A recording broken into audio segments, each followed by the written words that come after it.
ఆయన వైపు చూస్తూ ఆయనతో ముఖాముఖిగా మనం మాట్లాడదాం. నిజముగా మొరపెట్టు వారికి ఆయన సమీపముగా ఉన్నాడు. ప్రార్థన ప్రతి పరిస్థితులను సరిచేయను. నువ్వు ప్రార్థించే ప్రార్థన నీ అవసరతలను తీర్చును, నీ బాధలు పోగొట్టును, నీ దరిద్రతను దూరం చేయను,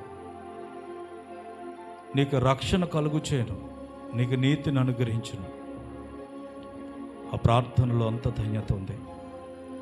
ప్రార్థన అంటే దేవునితో ముఖాముఖిగా మాట్లాడడం, దేవునితో మాట్లాడడం.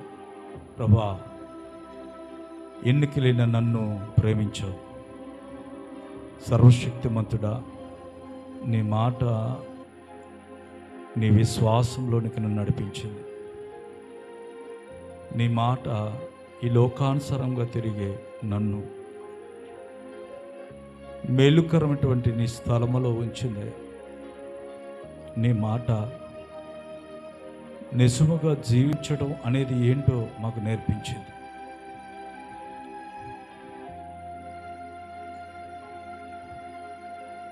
ఈ లోకంలో జీవించే జీవితం అంతా వ్యర్థమని,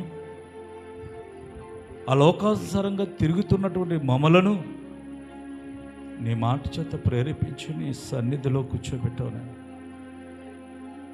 అయ్యా, ఈ లోకాశలలో బలహీనమయ్యా, ఈ లోకంలో ఉన్నటువంటి పరిస్థితులకు బలహీనం తండ్రి.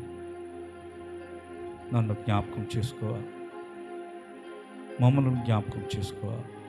అయ్యా, ఎన్నిక లేని మమ్మలను, యోగ్యత లేని మమ్మలను ప్రేమించి నీ రక్షణను అనుగ్రహించి మేము పొందవలసినటువంటి ఆ శిక్షను నీ మీద వేసుకుని మిమ్మల్ని మీరే రిక్తునుగా అప్పగించుకున్నారు తండ్రి.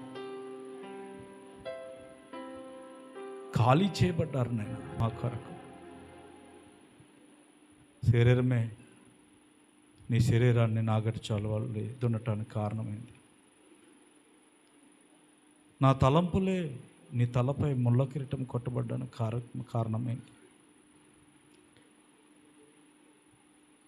నా చేతులు చేసిన పాపము నీ చేతుల్లో మేకలు కొట్టబడ్డాయి. నా కాళ్ళు చేసినటువంటి పాపము నీ కాళ్ళలో మేకలు కొట్టబడ్డాయి తండ్రి. ఏమిస్తే నీ రుణం తీర్దయా? నీకేమిచ్చినా తక్కువే తండ్రి. నా కొరకు నీ ప్రాణమునిచ్చావు నాయన, నా గొప్ప జీవితాన్ని అనుగ్రహించావు తండ్రి. అయ్యా, నిర్లక్ష్య స్వభావం, వేషధారణ, అవసరాన్ని బట్టి ప్రార్థన, అవసరాన్ని బట్టి నీ సన్నిధి, ఇలాంటి ఆలోచనలన్నీ కూడా దూరపరిచాను. ఈరోజు మమ్మల్ని దర్శించను నీ స్తోత్రాలు.